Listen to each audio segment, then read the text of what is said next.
వివాదాస్పద నేత, తరచూ వివాదాస్పద వ్యాఖ్యలు చేసి అధిష్టానం సీరియస్ అవ్వడం వల్ల రాజీనామా ఆమోదం పొందింది సార్. రాజాసింగ్ రాజీనామాను అధిష్టానం ఆమోదించింది.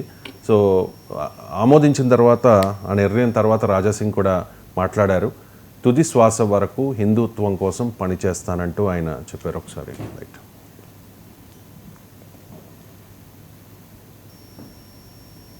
రాజాసింగ్ రైట్ పంపిస్తున్నారు, అది నాకు దొరికింది. కానీ ఇవాళ నుంచి కంటిన్యూగా నా దేశానికి, నా భారతదేశానికి హిందూ రాష్ట్రంగా చేయాలని, గోమాతని రక్షించడానికి, లవ్ జిహాద్ కానీ అన్ని విధాలుగా ప్రతి ఒక్క హిందూ కార్యకర్తకి ఒక ఛత్రపతి శివాజీ మహారాజ్ లాగా తయారు చేయడానికి ఇప్పటి నుంచి నేను ఇంకా అగ్రెసివ్గా నేను పనిచేస్తానని ప్రతి ఒక్క హిందూ కార్యకర్తకి నేను హామీ ఇస్తున్నాను. ఏ కార్యకర్త కూడా భయపడద్దు, ఏ కార్యకర్త కూడా బాధపడద్దు. ఒక్కప్పుడు మనం ఏం లేకపోతే కూడా దేశ ద్రోహితోని ఫైట్ చేసినాం. 3 సార్లు ఎమ్మెల్యే అయిన తర్వాత కూడా దేశ ద్రోహిలతోని, ధర్మ ద్రోహిలతోని ఫైట్ చేసినాం. ముందు కూడా అదే చేద్దాం. మీ అందరి ఆశీర్వాదం, మీ అందరు సహకారం నాకు ఉన్నది. గతంలో కూడా ఉండే, ఇప్పుడు కూడా ఉన్నది. ఏం టెన్షన్ ఏ బీజేపీ కార్యకర్త కానీ, నా హిందూ కార్యకర్తలు కానీ కొద్ది కూడా టెన్షన్ ఎవరు కూడా తీసుకోవద్దని నా ప్రతి ఒక్క కార్యకర్తకి నేను హృదయపూర్వకంగా ఒక సందేశం ఇవ్వాలనుకుంటున్నాను. ప్రతి ఒక్క బీజేపీ కార్యకర్త. సార్, నికార్సైన హిందుత్వవాది రాజాసింగ్, మరి రాజాసింగ్ రాజీనామా చేస్తున్నప్పుడు కనీసం వారించే ప్రయత్నం చేయలేదు, అటు బుజ్జగించే ప్రయత్నం చేయలేదు. ఏంటి సార్ భారతీయ జనతా పార్టీ ధీమా? మేము ఖచ్చితంగా 2028లో అధికారంలోకి వస్తామని భారతీయ జనతా పార్టీ నాయకులు చెప్తూ ఉన్నారు. మరి ఇంత నికార్సైన హిందుత్వవాదిని ఎందుకు భారతీయ జనతా పార్టీ వదులుకుంది? హిందుత్వవాదే కాదు, ఇప్పుడు ఆయన కూడా తన బీజేపీ పట్ల లాయల్టీ కూడా చెప్తున్నాడు. నేను బీజేపీని వ్యతిరేకిస్తూ ఏం మాట్లాడలేదు. అందువల్ల ఆయన బీజేపీకి వ్యతిరేకంగా లేడు, హిందుత్వకు వ్యతిరేకంగా లేడు. ఆయన వ్యతిరేకించిందల్లా పార్టీలో ఉన్న కొద్దిమంది నాయకుల్ని. సో అందువల్ల రాజాసింగ్ వ్యతిరేకత బీజేపీపై కాదు, హిందుత్వపై కాదు కనుక సగటు హిందుత్వవాదిలో, సగటు బీజేపీ కార్యకర్తలో రాజాసింగ్ పట్ల అభిమానం ఖచ్చితంగా ఉంటుంది. అందులో ఇంకో మాట కూడా అన్నాడు, దేశద్రోహి ధర్మద్రోహితో నా పోరాటం కొనసాగుతుంది అని. అది ఆయన ఎవరిని ఉద్దేశించి అన్నాడో మనకు తెలుసు. ఆయన మజ్లిస్కు ఉద్దేశించి అన్న మాటలది. 3ఓసారి గెలిచిన తర్వాత కూడా అన్నాడు. దాని ద్వారా ఇంకో మెసేజ్ కూడా ఇచ్చాడు, మీరు పెద్ద పెద్ద నాయకులు ఓడిపోయిన టైంలో కూడా నేను గెలిచాను, అందువల్ల నేను నా స్థాయి మీకు అర్థమవుతలేదని కూడా బీజేపీ నాయకత్వానికి ఇండైరెక్ట్గా చురుకంటించాడు. 3ఓసారి గెలిచినప్పుడు నిజమే కదా కిషన్ రెడ్డి, మీరు లక్ష్మణ్ ఓడిపోయిన సమయంలో కూడా మీకు భారతీయ జనతా పార్టీకి 5 ఎమ్మెల్యేలు ఉంటే 4 ఓడిపోతే, ఇంక్లూడింగ్ కిషన్ రెడ్డి, లక్ష్మణ్ హైదరాబాద్ నుంచి ఓడిపోతే గెలిచిన ఒకే ఒక్క ఎమ్మెల్యే రాజాసింగ్. ఆ తర్వాత మీకు దుబ్బాక బై ఎలక్షన్లో రఘునందన్ రావు గెలిచారు, మీకు హుజరాబాద్ బై ఎలక్షన్లో మీకు ఈటల రాజేందర్ గెలిచారు. సో రాజాసింగ్ ఆవేదన, రాజాసింగ్ని అభిమానించే హిందుత్వవాదుల ఆవేదన ఏంటంటే, బీజేపీలో హిందుత్వతో సంబంధం లేని, హిందుత్వ రాజకీయాలను ఇప్పటికీ సంపూర్ణంగా జీర్ణించుకోలేని నాయకులకేమో పెద్దపీట వేస్తున్నారు. వాళ్ళని పార్లమెంట్ సభ్యులు చేస్తున్నారు, వాళ్లకు అన్ని రకాల పదవులు ఇస్తున్నారు. మీరు అది రాజాసింగ్ లాంటి పక్కకు పెడుతున్నారు. పార్టీ అవసరమే కావచ్చు పార్టీకి వారు, కానీ కోర్ ఐడియాలజీకి లాయల్గా ఉన్న వారిని పక్కకు పెట్టడం ఏంటి? ఐడియాలజీకి ఇప్పటికీ బీజేపీలో చేరి బీజేపీలో పదవులు తీసుకున్న తర్వాత కూడా ఇంకా హిందుత్వ రాజకీయాలను వంట పట్టించుకొని వారిని కూడా అందాలెక్కడం వేరు. ఇది ఒక పెద్ద డైలమా రాజాసింగ్ రైజ్ చేస్తున్నాడు. ఇది బీజేపీకి ఆన్సర్ లేని ప్రశ్న. అయితే అదే సమయంలో బీజేపీకి సవాల్ కాదా రాజాసింగ్? ఖచ్చితంగా సవాల్. ఎందుకంటే హిందుత్వ పొలిటికల్ ఫ్రేమ్లో రాజాసింగ్ను తో బీజేపీ నాయకులు ఏమీ పోటీ పడలేరు. మిగతా ఎవరినైనా ధర్మద్రోహి, దేశద్రోహి, హిందూ ద్రోహి అనొచ్చు, కానీ రాజాసింగ్ని అనలేరు కదా. తర్వాత రేపు హైదరాబాద్లో జిహెచ్ఎంసీ ఎన్నికలు ఉన్నాయి. ఈ ఎన్నికలలోగా మీకు జూబ్లీ హిల్స్ బై ఎలక్షన్తో పాటు ఒకవేళ రాజాసింగ్ ఎమ్మెల్యేగా కనుక సభ్యత్వాన్ని కోల్పోతే, ఇప్పుడు మీరు ఎమ్మెల్యేగా కూడా స్పీకర్ ఫార్మాట్లో రిజిగ్నేషన్ ఇవ్వండి అని పార్టీ అధిష్టానం సూచించినట్టు కూడా ఇలా పేపర్లో వచ్చింది.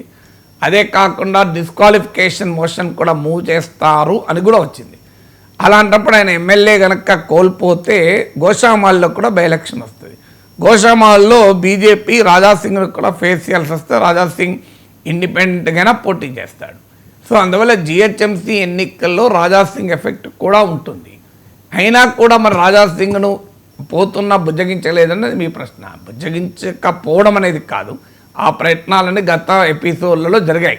ఇప్పుడు ఈ లేటెస్ట్ ఎపిసోడ్లో జరగకపోవచ్చు, ఎందుకంటే ఆ బియాండ్ పాయింట్ వచ్చేసింది. బియాండ్ పాయింట్ వచ్చాక ఇర్రివర్సిబుల్ పొజిషన్ అంటారే, ఇక రాజాసింగ్ను భరించలేము అనే స్థాయికి బీజేపీ వచ్చేసింది. ఎందుకంటే ఆయన నడపా ఆయన ఒక్కసారి కాదు కదా, అనేకసార్లు స్టేట్మెంట్లు ఎమ్మెల్సీ అభ్యర్థి విషయంలో ఆయన పార్టీకి భిన్నంగా మాట్లాడాడు. అలాగే మీకు జిల్లా అధ్యక్షుని ఎంపిక విషయంలో కూడా భిన్నంగా మాట్లాడాడు. సో ఆయన బీజేపీ నాయకత్వం పైన తిరుగుబాటు చేయబట్టి చాలా రోజులైంది, చాలా ఎపిసోడ్లు జరిగాయి. ఇది ఫైనల్ క్లైమాక్స్ ఎపిసోడ్లో ఆయన సస్పెండ్ చేసింది పార్టీ. జాతీయ నాయకత్వం కూడా దాన్ని అంగీకరించి ఒక దశలో ఆయన చేసిన వివాదాస్పద వ్యాఖ్యలు పార్టీకి ఇబ్బంది అయి పార్టీ నుంచి తాత్కాలికంగా సస్పెండ్ చేసి మళ్ళీ పార్టీలో కూడా తీసుకున్నారు.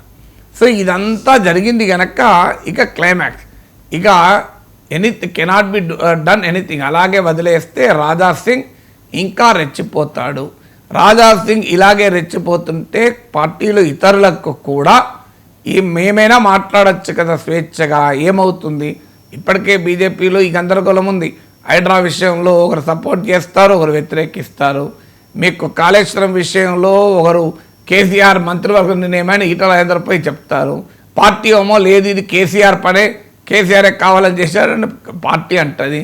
సో అనేక అంశాలపైన పార్టీలోనే మీకు ఈ భిన్నాభిప్రాయాలు వ్యక్తమవుతూనే ఉన్నాయి.